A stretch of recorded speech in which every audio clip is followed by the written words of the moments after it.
Mesdames et messieurs, bonsoir. Bienvenue dans notre émission Écoféminisme. Ce soir, j'ai une invitée de taille, Madame Fatou Ndiaye, qui est fondatrice de Moa Kattan.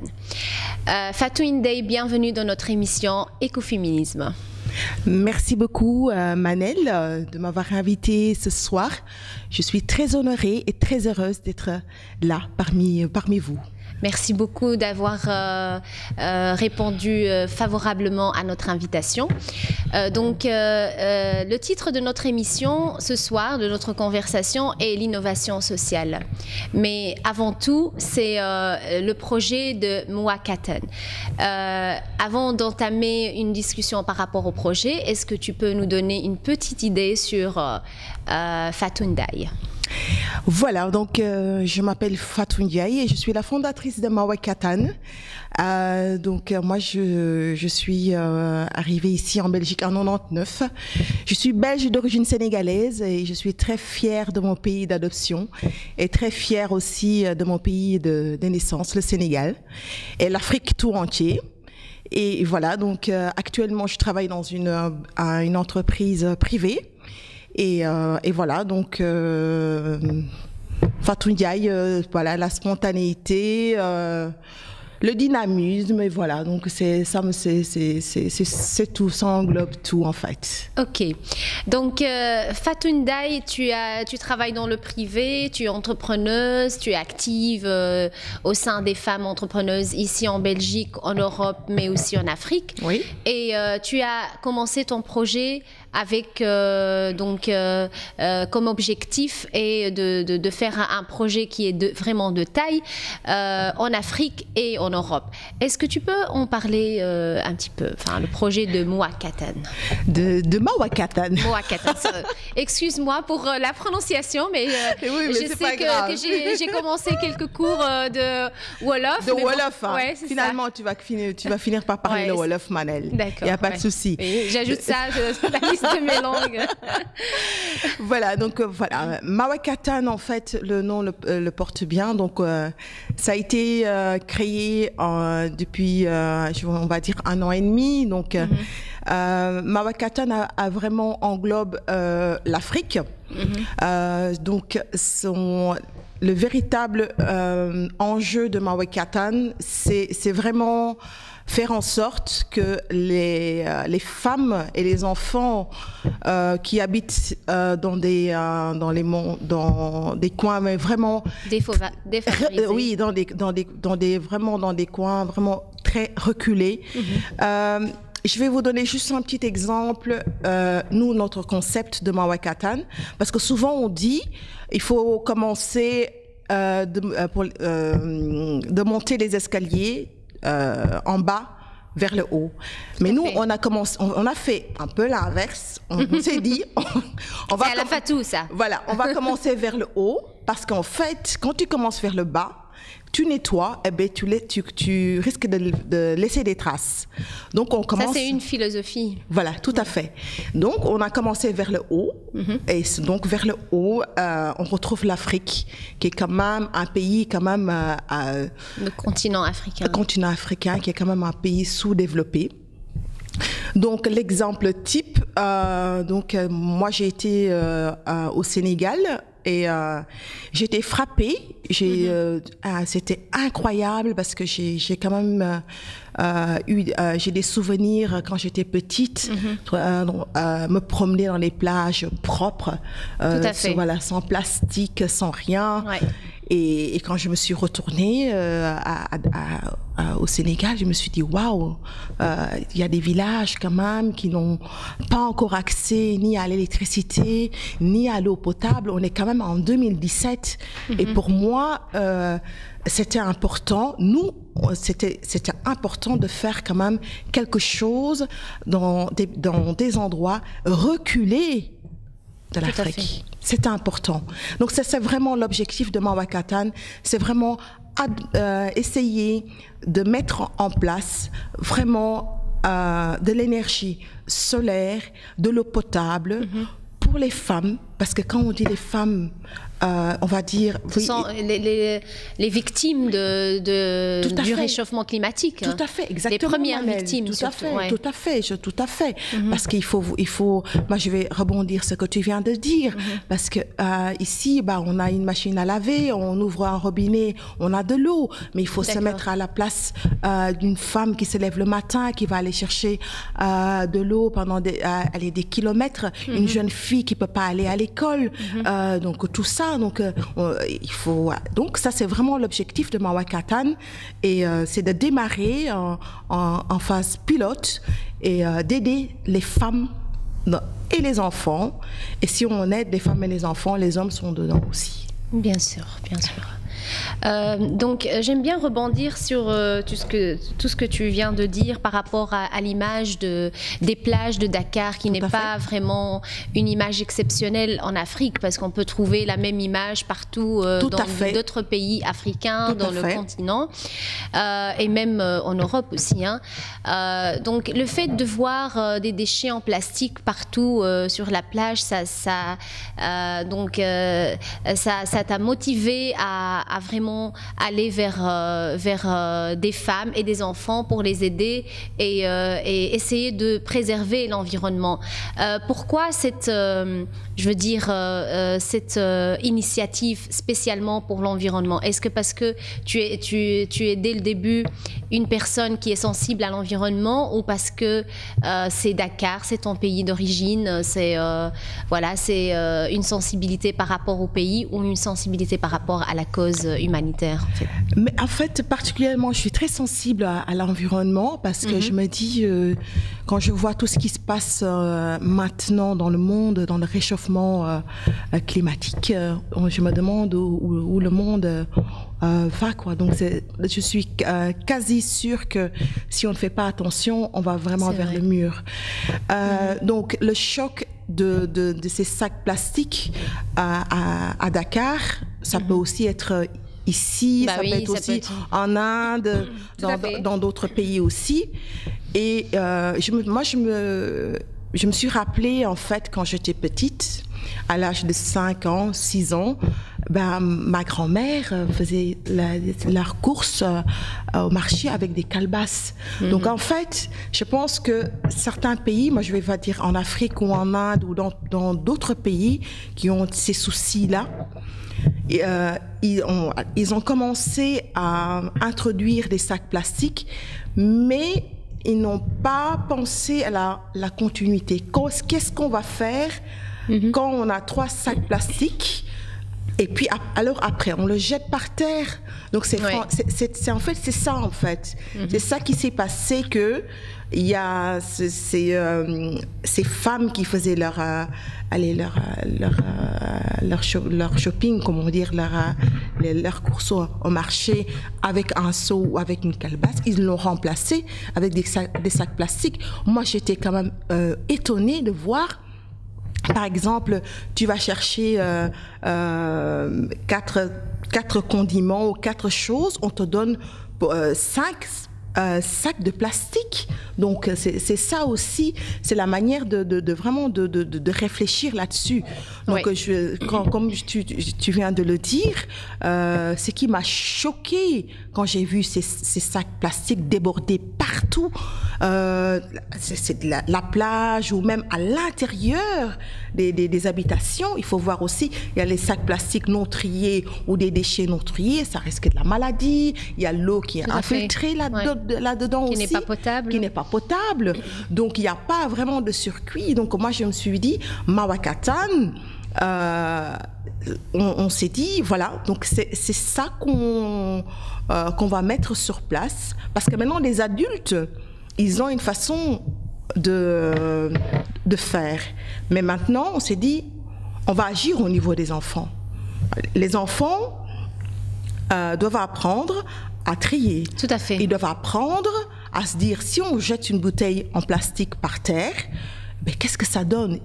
Si on jette un sac plastique par terre, eh ben, ça risque d'être là pendant des années au niveau de la propreté. Donc ça, c'est vraiment le but de Mawakatan, c'est vraiment améliorer la vie des populations, mais vraiment reculées. Ouais. Quand je dis reculées, c'est l'Afrique, c'est l'Europe aussi, parce qu'on va dire aussi, Manel, en Europe aussi, il y a des endroits. Il y a des endroits aussi qui sont pas non plus très sensibles aussi. Donc voilà, donc c'est vraiment le but de Mawakatan là-dessus.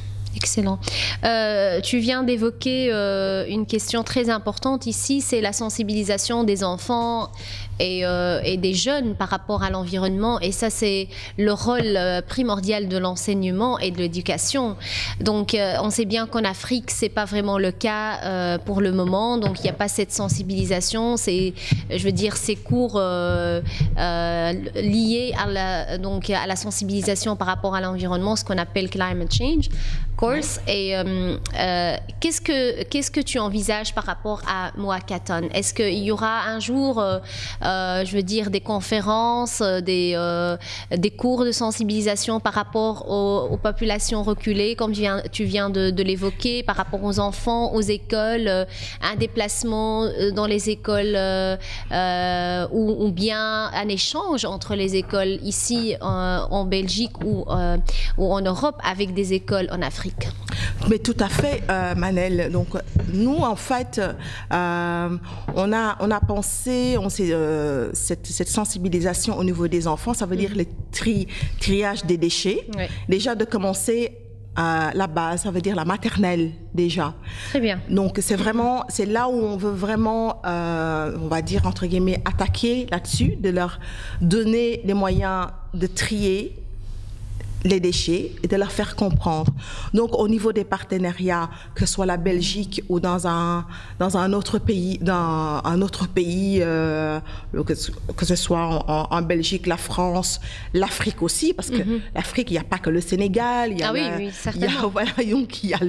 il y a le Cameroun, voyez, il y a d'autres pays, il y a le Bénin, voilà, donc il y a moyen d'échanger et de faire en sorte de faire un jumelage, par exemple. Oui, tout à fait, un jumelage. Un jumelage. C'est possible. C'est tout à fait, de faire venir des enfants au Sénégal ou dans un autre pays en Afrique pour qu'ils puissent voir, et puis l'inverse aussi, et de leur vraiment une sensibilisation des déchets. Parce que si on ne réagit pas maintenant au niveau des enfants, au niveau des triages des déchets, je ne sais pas. Il y aura une crise certainement, Manel. Certainement, Manel. Ouais. Tout à fait. J'aimerais bien revenir vers les étapes de ce projet, parce que tu viens d'évoquer que ce projet a vu le jour il y a 1 an et demi, et je me rappelle que tu étais parmi les participants de European Development Days, où tu as vraiment présenté ton projet et tu as rencontré des personnalités très importantes. Est-ce que tu peux nous en parler certainement par rapport à European Development Days, nos journées européennes de développement? Ah oui, là ça m'a marqué. Je me rappelle encore de notre rencontre là-bas aussi. Oui, tout à fait. Et je dois particulièrement remercier un ami, Alpha Diallo, qui m'a permis aussi le fondateur d'Africa Pride, qui a fait en sorte que je participe à ce EDD 2016. Donc ça m'a marqué, parce que j'ai vraiment rencontré des personnes très accessibles, mais très très très haut placés, avec des échanges aussi. Des hauts représentants. De hauts représentants. J'ai même fait une vidéo de Mawakatan, mais même vraiment, j'étais même pas sur la liste la liste pour présenter des projets. Des panel speakers, quoi. Voilà. Et là, j'ai dit à la journaliste, elle m'a dit, oui, vous avez votre projet, vous pouvez la présenter. Il y avait une spontanéité. J'ai rencontré 2 ambassadrices aussi d'Afrique, des femmes, mais vraiment dynamiques, qui sont là et elles sont engagées. Vous savez que les femmes peuvent bouger beaucoup de choses. Tout à fait. On peut faire bouger beaucoup de choses.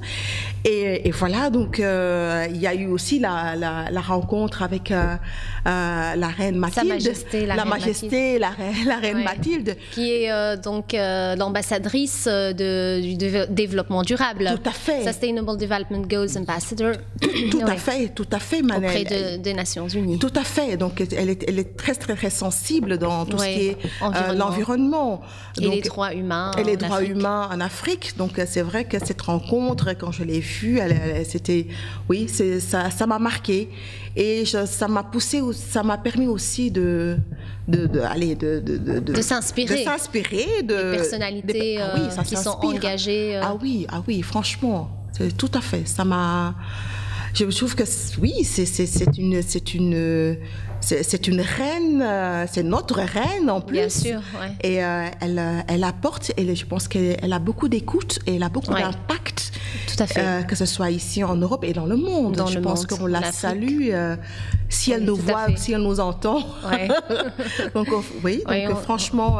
Salue Sa Majesté pour son engagement. Pour son engagement, la reine, oui. Donc toutes nos salutations. Ouais. Voilà. Tout à fait. Donc c'est l'une des figures qui vous a marqué aux Journées européennes de développement. Et tout à fait, ça, franchement. Et vous aussi, hein? Oui, bien sûr, évidemment. Évidemment. Donc, pour revenir par rapport aux femmes, parce que tu viens d'évoquer que les femmes ont un impact très, très important, mais ce qui se passe pour le moment, il y a dans quelques coins du monde un recul par rapport aux droits des femmes. Quel est ton ressenti en tant que femme, en tant qu'entrepreneuse, en tant que maman, en tant que militante, qui milite pour les droits des femmes, pour aussi l'environnement, pour l'entrepreneuriat, pour des tas de choses, quoi. Quel est ton ressenti et comment vois-tu les droits des femmes dans l'avenir en Afrique et en Europe? Déjà, je vais quand même saluer une personnalité que j'admire beaucoup, c'est Isabella de Jump. Donc pour moi, c'est une référence aussi pour moi. Et donc tout ce qu'elle a pu créer ici en Belgique et je vais dire dans le monde. Particulièrement, ce que je ressens aussi, c'est que les femmes, on a le pouvoir de changer les choses.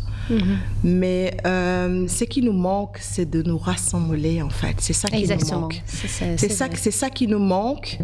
Et je pense que je vais rebondir, Manel, là-dessus en disant, quand j'ai vu le 8 mars avec marche de Trump mondial au niveau anti-Trump. Ça m'a fait pleurer. Je me suis dit quand j'ai vu tout ça, je me suis dit on peut changer le monde. Tout à fait.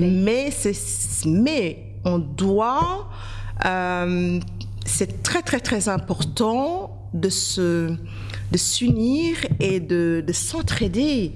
C'est important. Et de se dire aussi... Il faut une culture de sisterhood, ce qu'on appelle... Tout à fait, Manel, tout à fait. Et de s'entraider. Quand tu as une idée, moi j'ai eu une idée, et qu'on peut se rejoindre et travailler en partenariat, pourquoi pas? Bien sûr. Et c'est ça qui est important. Si je rebondis par rapport à la situation des femmes en Afrique, je pense que maintenant, ça bouge quand même un peu plus qu'il y a 20 ans ou il y a 30 ans. Donc, je pense que... surtout, ce que je vais dire aussi par rapport à... On rappelle que donc hier, c'était la journée internationale de la lutte contre les mutilations génitales. Exactement. Et donc, oui, j'aimerais bien que tu rebondisses là-dessus par rapport à ce qui se passe en Afrique. Tout à fait. Est-ce qu'il y a eu vraiment un progrès par rapport à la lutte contre les mutilations génitales chez les filles, quoi? Tout à fait. C'était hier ou avant-hier, j'ai vu aussi qu'au Sénégal, je pense qu'aussi en d'autres pays en Afrique, il y a des femmes qui sont sorties. Donc il y a 20 ans, il y avait pas ça. Et je sorties de silence. Du silence, c'est de dire voilà, ça existe. Avant c'était caché. Caché, oui. Et maintenant on le met on le met sur la table, on l'expose, on l'avait mis sur la table, et maintenant les femmes sont dehors. On s'est dit, voilà, on ne veut plus que nos jeunes filles soient excisées. Je trouve ça, c'est l'horreur. Une jeune fille, allez, on n'a pas besoin de ça. C'est vraiment, allez, couper, c'est une violence psychologique et physique. Et moi, j'appelle les mamans à se dire, même si elles ont vécu ça comme tradition, mais on doit quand même se dire, il y a des traditions qu'on peut aussi mettre de côté s'il y a des conséquences, parce que la mutilation génitale, ça fait, la jeune fille va grandir avec un traumatisme, et qu'est-ce qu'elle va avoir dans sa vie de femme, qu'est-ce qu'elle va avoir, il y a des conséquences après au niveau de son couple, au niveau pour avoir un enfant, donc les femmes d'abord, mais je vais passer un message aussi aux hommes. Bien sûr. Les hommes doivent aussi se dire, ils ont aussi une part de responsabilité là-dedans aussi. C'est à eux de dire aussi, voilà, on doit absolument arrêter ça. Ça doit s'arrêter. À un moment donné, s'il y a des traditions, on respecte, qui font pas mal, mais ça fait très mal, et il y a des dégâts. Tout à fait. Il y a des dégâts où on ne peut pas revenir en arrière. Par contre, oui, il y a un médecin qui répare les jeunes filles, mais ça c'est aussi un honneur pour lui. Mais ici, c'est casé, il n'y a plus rien à réparer. Et c'est quoi comme tradition? Donc, pour moi, je suis contre, et je me battrai jusqu'au bout pour que ça s'arrête. Ça, c'est sûr. Et au niveau, ici, en Europe, on doit mettre les choses sur la table en disant, voilà, en partenariat avec les pays, on doit discuter tout le monde ensemble en disant, voilà, certains pays doivent voter des lois qui interdisent ces genres des mutilations. Je vais rebondir là-dessus aussi, en disant qu'il y a des jeunes filles ici en Belgique, Manel, qu'on envoie au pays aussi. Ouais. Donc c'est ça aussi qui doit s'arrêter. C'est triste. C'est dangereux. C'est dangereux. Ouais. Vous imaginez une jeune fille qui est née ici, qui est belge ou qui française, vit avec des traditions. Qui vit avec des traditions, et puis on l'embarque, et puis c'est atroce. C'est terrible. Tout à fait. Donc là, je suis tout à fait, c'est un combat à 200%, Manel. Excellent. J'aimerais bien revenir sur, parce que tu viens d'évoquer la diaspora et le rôle de la diaspora africaine. Quel est ton ressenti et quelle est ton opinion par rapport au rôle de la diaspora africaine en tant que médiateur entre l'Afrique et l'Europe ? Écoutez, dans tout ce qui est bien sûr politique, économique, social, donc sur tous les fronts, quoi. Oui, écoutez, Mané, que le rôle de la diaspora, je trouve que c'est très très très important, parce que moi on est un peu situé entre deux chaises. Moi je dis toujours, donc on est ici, on est belge, et en même temps on a notre pays de naissance. Donc, le rôle de la diaspora, c'est vraiment sensibiliser ce qui se passe réellement ici, en Belgique, ou en France, ou dans un autre pays européen, par rapport à l'Afrique. Donc, je pense que le rôle de la diaspora est très, très, très important. On doit se réunir, donc, tous ensemble, voir ce qu'on pourrait faire, qu'est-ce qu'on peut faire, je peux donner un exemple en disant, quand il y a certainement, il y a des Africains, je veux dire pas des Africains que ce soit les Sénégalais ou Camerounais, ou que ce soit des Tunisiens ou l'Égypte. Voilà, donc on a un souci pour des transferts d'argent, on a des soucis aussi de tout ce qui est bancaire, ou tout ce qui est au niveau de création de projets. De création de projets. Donc ça veut dire on doit se soutenir. Et quel est le rôle? On a un rôle très très très très important. notre image en tant que femme ou homme de la diaspora, c'est vraiment de se donner l'image et de se battre pour notre pays, parce que moi je dis toujours, Manel, moi je vis ici. Bien sûr. Oui. Je vis ici, je travaille ici, mais ça ne m'empêche pas de réfléchir et de regarder le pays où je suis née. Bien sûr. Donc c'est vraiment, comme tu viens de le mentionner, on est en fait un relais. Un relais entre les deux, oui. Entre les deux. C'est un win-win de toute façon. C'est un win-win, oui. tout à fait. C'est un win-win. Donc pourquoi pas créer quelque chose entre les gens qui vivent ici et qu'on peut trouver un moyen d'avoir un relais, des échanges, des conférences, que les gens des diasporas puissent aller dans d'autres pays, présenter certaines choses et que ça se fasse vice-versa et qu'on essaye de trouver des solutions. Donc c'est certainement. Et ce que je vais rebondir aussi, c'est que les femmes de la diaspora ici, que ce soit en Belgique ou en France, ça bouge aussi, mais je pense que ça doit encore plus s'activer. D'accord. Donc, à ton avis, les femmes doivent quand même faire beaucoup plus d'efforts pour montrer leur engagement en tant que militantes pour les droits des femmes et pour les droits des enfants, de l'homme en général. Donc tout à fait, tout à fait, oui. Tout à fait. Et pour le processus de démocratie, bien évidemment. Parce tout à fait. Il y a aussi des problèmes politiques et économiques dans les pays d'origine qu'il faut aussi essayer de résoudre. Tout à fait, tout à fait. Il faut voir aussi, oui, malheureusement en Afrique, il y a des pays plus calmes, d'autres pays qui sont un peu moins calmes. Donc c'est essayer de faire un peu la paix, mais ça sera un peu difficile d'avoir une baguette magique et que tout le monde s'entende, qu'on puisse construire l'Afrique. Moi, je me suis toujours dit, mais pourquoi, en fait, quand l'Afrique est un peu divisée, on peut... allez, je trouve qu'il y a l'Union africaine. Je pense que si on réunit nous tous, notre force en Afrique, on peut aller très, très, très loin. Mais très loin. C'est vrai. Donc, on arrive tout doucement à la fin de cette belle conversation.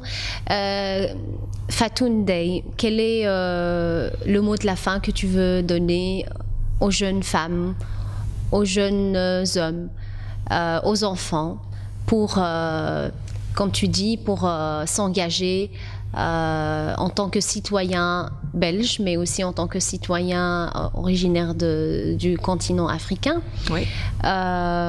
Quel est le message que tu veux transmettre à ces gens-là? Ah oui. À nos auditeurs, bien sûr. La seule chose que je peux donner... téléspectateurs. Merci Manel. Merci beaucoup. La seule chose que je peux donner aux enfants, parce que moi j'adresse toujours les enfants, c'est le futur. Bien sûr. C'est il faut croire à vos rêves et le pays où vous êtes né, ici, il faut l'intégration, bien sûr, la culture, l'éducation aussi est très très important. On peut pas vivre dans un pays et puis avoir la nostalgie de l'autre, dans un pays qu'on ne connaît pas. Donc, pour moi, ce qui est très, très, très important, c'est que les enfants puissent s'intégrer dans leur pays où ils sont nés et qu'ils apprennent la culture, échanger avec d'autres enfants et que les parents, et aussi l'éducation autour de ces enfants-là puissent faire quelque chose. Et ce que je vais dire, moi je suis une personne aussi très optimiste et très fonceuse. Il faut croire à vos rêves et ne jamais dire voilà, moi je crois à ça et on va me dire ouais, vous n'allez jamais y arriver.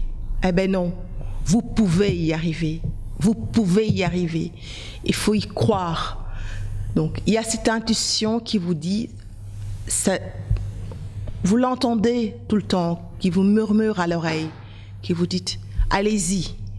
Donc, il faut le suivre.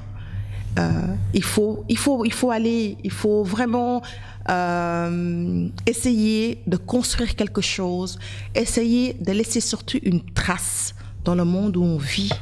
Parce que, tôt ou tard, c'est un passage. Et on se dit, quelques années après, quelle trace qu'on a laissée dans ce monde. Et je vais aussi passer un message aussi, parce que il y a aussi une femme qui me passionne, c'est Michelle Obama. Oui. Quand on dit souvent, le couple Michelle Obama, ils sont fascinants tous les deux. Mais il faut pas oublier qu'ils sont, mais j'en suis sûre, ils sont très bien entourés. Et le message que je donne, c'est qu'il faut être très bien entouré.